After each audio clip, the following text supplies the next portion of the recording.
Greetings and salutations. Welcome to Knife Chats with Tobias. Well, this video is going to be on a bunch of Rough Rider knives, so if you're one of those people who like to comment that I would never buy a Rough Rider knife, you don't need to bother commenting, you don't need to bother watching the video, because that's really all I'm going to be talking about are Rough Rider knives, with the exception of this envelope in front of you here, which is an envelope I got from the folks at SMKW. They basically sent me a care package, and so out of full disclosure, I wanted to let you know that they sent me some stuff. Now, there are no knives in this package. It was some other stuff. And basically, it was a bunch of these and a few other stickers that I was hoping for. So they sent me a bunch of stickers so that I can give them to other people, and that's what I will be doing. So as you can see, I got a ton of St. Bowie, patron saint of blades stickers. So in future upcoming giveaways, I will be giving away a St. Bowie sticker, or possibly one of the Land of the Free because of the Brave stickers that they have. So these are around Memorial Day, I guess. And then we also got some SMKW Halloween stickers. These are like Beetlejuice stickers. So those are all pretty cool. All of these stickers are stickers that I have commented on before in the past that I really liked. So that was pretty cool of them to send those to me. They also sent something else in the envelope.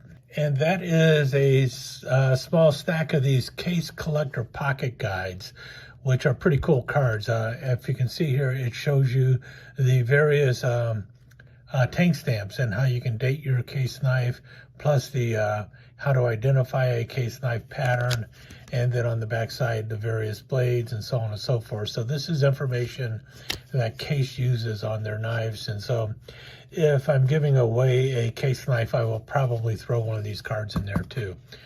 Don't have as many of these, but I will be giving them away too. So, and that's really what it was for. So they are supporting the channel a little bit, and I just wanted to let you know that, yeah, I did get a few things from SMKW. If this is enough that you feel that that would influence my decision about SMKW, well, there you have it. But that was pretty much it, just some stickers and stuff. But I really do want to say thank you to SMKW for sending those items to me, because it will help me when I'm doing future giveaways and stuff. I do like to give out stickers. I give out my own stickers, but now I also have some other ones. And I know a lot of people were commenting about how cool the St. Bowie sticker is. And not everyone can get one of those stickers, especially folks in Europe and Canada, places where SMKW doesn't ship to. So I will especially try and get some of those stickers off to some of my followers who are over there in England and such. But really what I was here for right now is a bit of a ramble on Rough Rider knives. So let's get all these knives up here, the ones that I plan on talking about. Love how I made that display there. It's perfect. Now, I'm going to start with the whole Rough Rider RIDER versus RYDER. Why do they keep going back and forth between the two? And I have a suspicion about it. There's no evidence to this. I have not been told anything about this, but I believe, well, this is one of the first Rough Rider knives ever made back in 1994. And if you notice, here's the spelling on it, Rough Rider, RYDER. And this is a knife that was actually made in Ireland. If we can see there, Rough Rider, Ireland. And it is very similar to another knife, and that is this one here. This is a Red Rider knife, and this was also made under contract through SMKW. And if we can see here, this one says Red Rider, Ireland. And the knife itself is very similar to the Frontier series that was made by Imperial. So we see here, this is Imperial, Ireland, and we see the Frontier series. This is the Red Rider basically the same knife, just a different shield in the same oval space, same blades and everything else. The difference is a dark red saw cut bone versus a black saw cut bone for the knife. And then we see this one here, the yellow Rough Rider. But if you look at the shield closely, you will see that the font on the Rough Rider and the Red Rider are almost identical. The only difference is one says Red Rider and the other says Rough Rider. If you notice the shield, it has like the rope lasso going all the way around the name. So very similar. And I have a feeling that when Kevin Pipes was coming up with his series, coming up with his new brand, he went with Rough Rider with the YDER because of Red Rider. He was just thinking, all right, well, we're already making the Red Rider knives. Let's start making another knife that's going to be for us. We're not going to have to pay for the licensing for Red Rider or anything. And he came up with Rough Rider.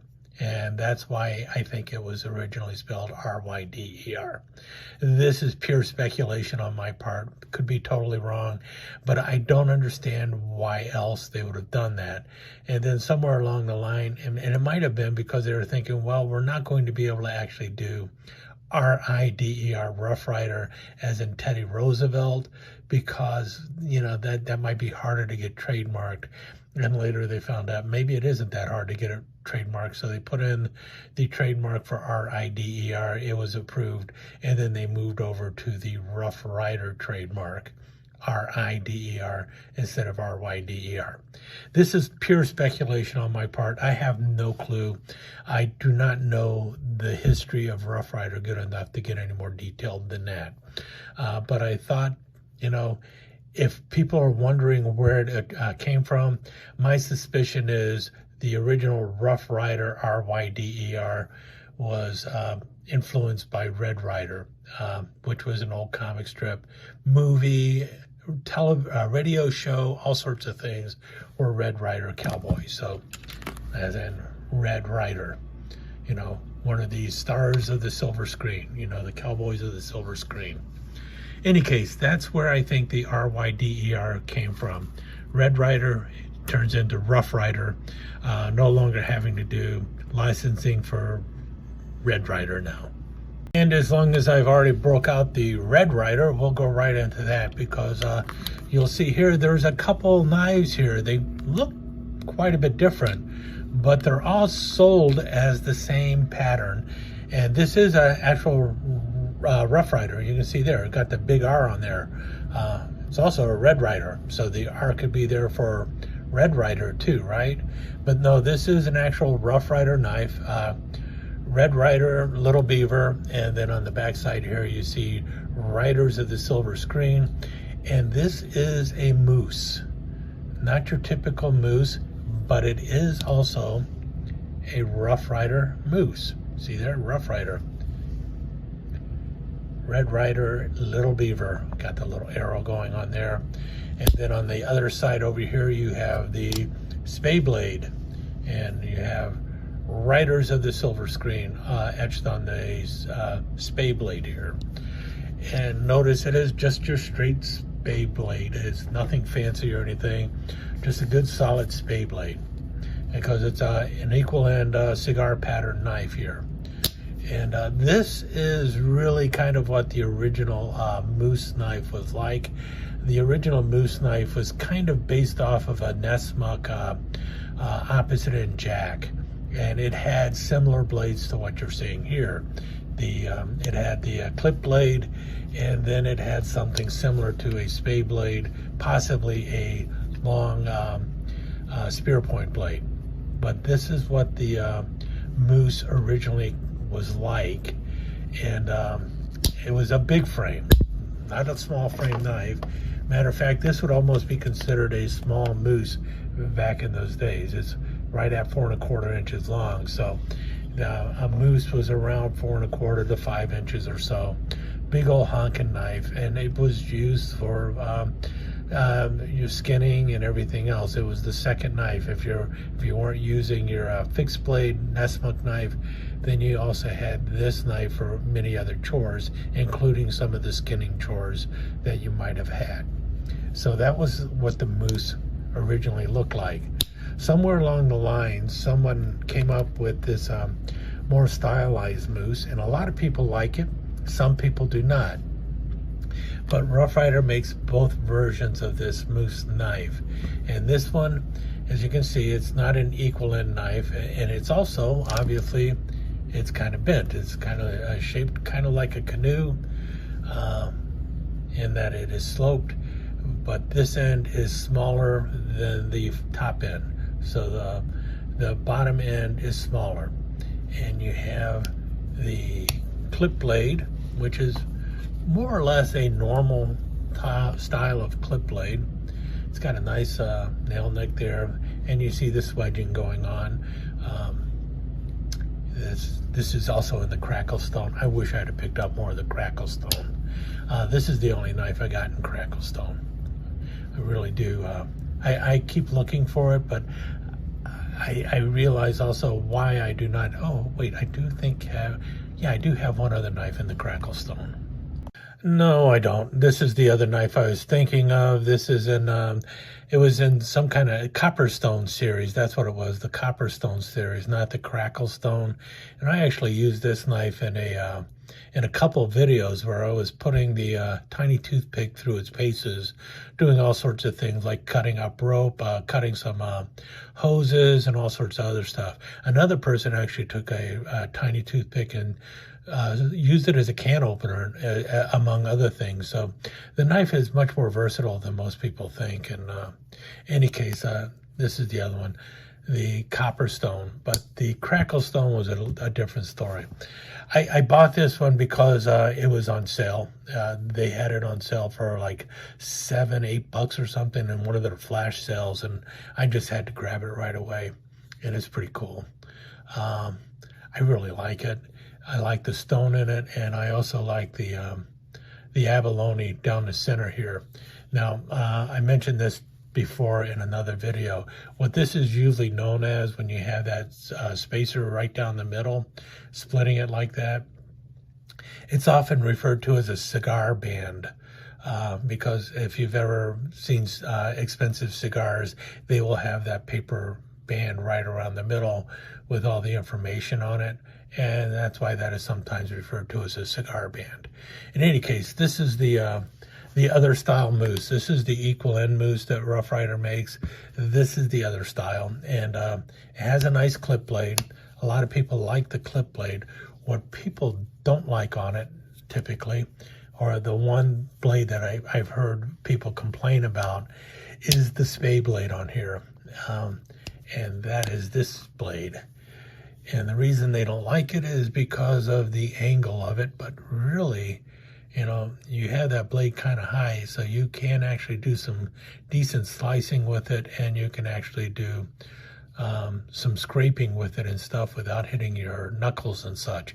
So the angle is not awful, but still it kind of looks funky. There's no doubt about it. And it looks very funky, and I think that's why people are not crazy about it. This one probably needs to clean it a little bit, but nice little half stop on it and everything. But if you're not crazy about this moose, maybe you want to try and check out the other moose if you can find them.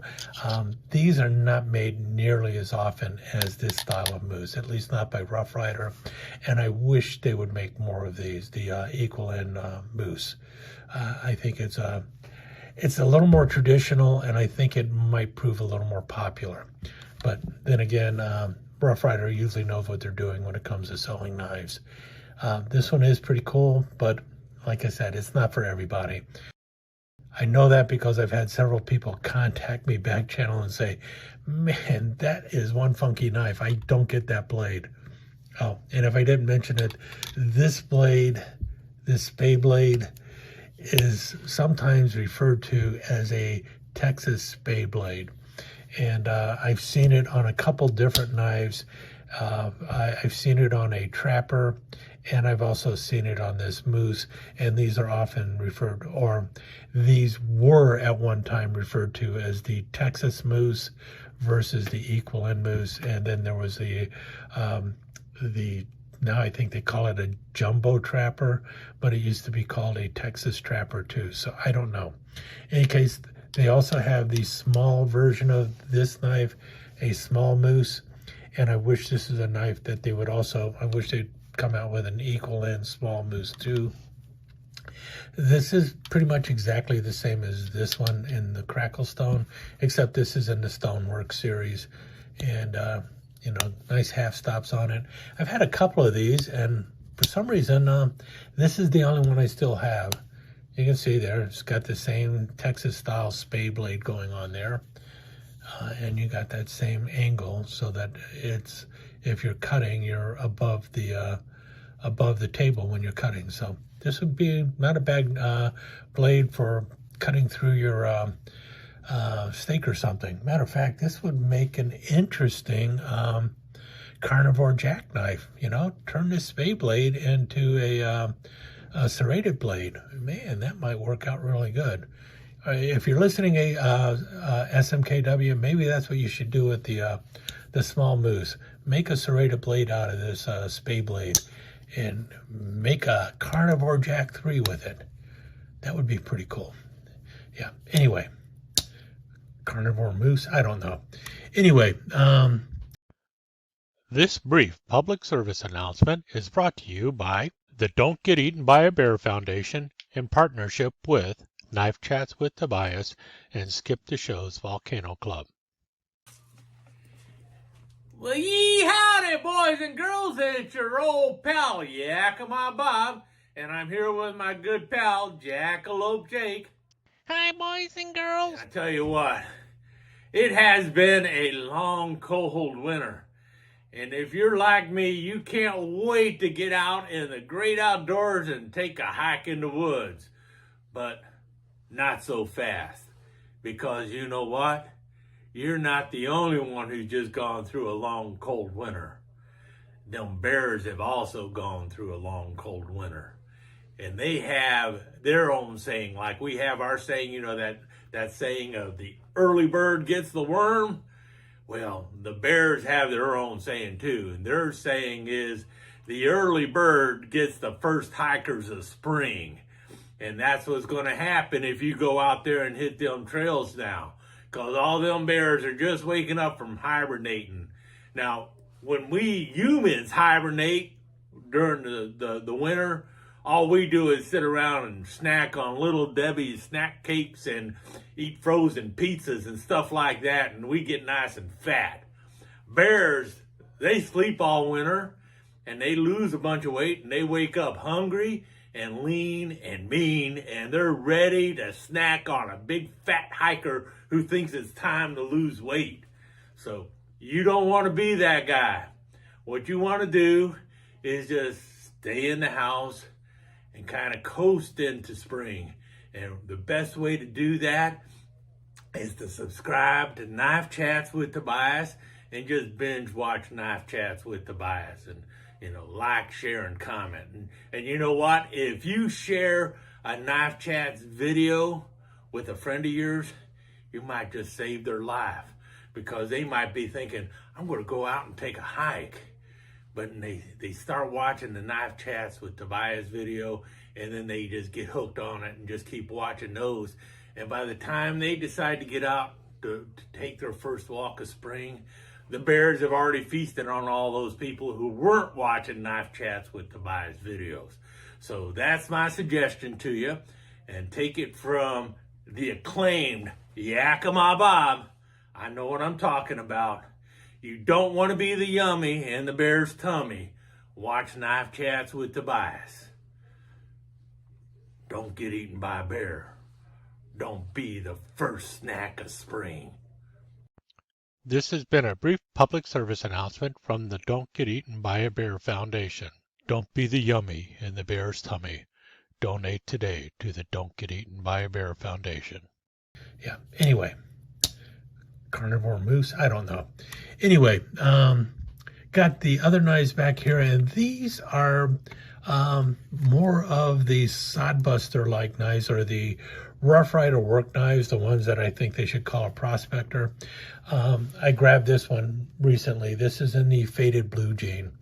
And what was interesting on there is right there, the RR shield, because apparently they're doing a couple different RR shields like that. That's like known as the Federal Shield, but I also got the yellow comp one there, and look at the shield on that one with the RR. So they've done it a little different.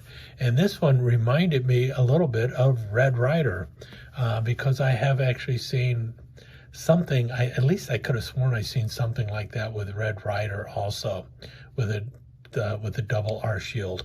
I don't know. But in any case, this is in the faded blue jean, and quite frankly, that's not very faded, but it's still a pretty cool knife. So this is faded blue jean micarta, and I got it because, well, the lockup is really solid. I was told that people are having issues with the lockup, and I know I've had issues with the lockup on the little Wasp. I did have some issues with these knives with their lockup. You can see it right there, where I have to actually push it over and make sure it's in place to lock up. I have not noticed that with any of the large ones though. And you can see right there, man, that is 100% locked in place. These are pretty cool though. I have a couple other faded blue jean knives, but for the most part, these are not ones I was searching out because, well, big R bolster on these. But you can see the orange underliners there. You got the nice brass liner. I got this one just recently, and it's like, man, this is pretty nice. I could have done without the shield in this. It would have looked nicer to me without the shield, but they do that. They love to put shields in them. But it locks up really good. The other knife I recently picked up is this one here, and the yellow Delrin. And when I was picking this one up, it's like, man, I remember them doing the yellow Delrin a long time ago, and it was known as the Old Yeller knives. And I saw the shield in this, and I did not notice the double R in there. And I was thinking, wait a minute, when the knife showed up and it had the double R there, it's like, hold on, something is weird here. Why is that like that? Because as you can see on the box, RR817. This is the number for the knife, and it is an old pattern. Like I said, this came out in the Old Yeller series. And I only have one other knife in the Old Yeller series. And if you see there, the Federal Shield originally was just a blank Federal Shield. Now it is like raised, and it has the two R's in there. Otherwise, it is just the yellow Delrin. And as you can see on the back here, if we can get that to focus, it is 440, just 440 razor sharp steel. It is not carbon steel. And the reason I'm pointing that out is because there is also the classic carbon series, and it is also in yellow Delrin. The original classic carbon series came in yellow Delrin, and or yellow composition rather. It's not true Delrin. But at first glance, you might confuse these two knives. The thing to remember though is the classic carbon series has the RR shield in the diamond with the CC in there. And it comes in a different box. Where's the box? Oops, let's get that straightened out. That's the original classic carbon box that these knives come in. So if it's coming in a box, that box should be with it. Oh, wrong one. See, I'm confusing myself. So it'll be this knife, and this has the T10 carbon steel. These are the blades that will rust. Lockup is good on this though too. Otherwise, I mean, at first glance, you might see this and think, wait, is that the carbon steel or is it the stainless steel? Because you have the two options now. You can either get it in classic carbon T10, or you can get it in 440A. And also, if you notice, with the 440A, there is no swedge going on here with this 440A. So a few things to notice the difference in. So this one will have a swedge. The classic carbon has the swedge, a slight swedge up there.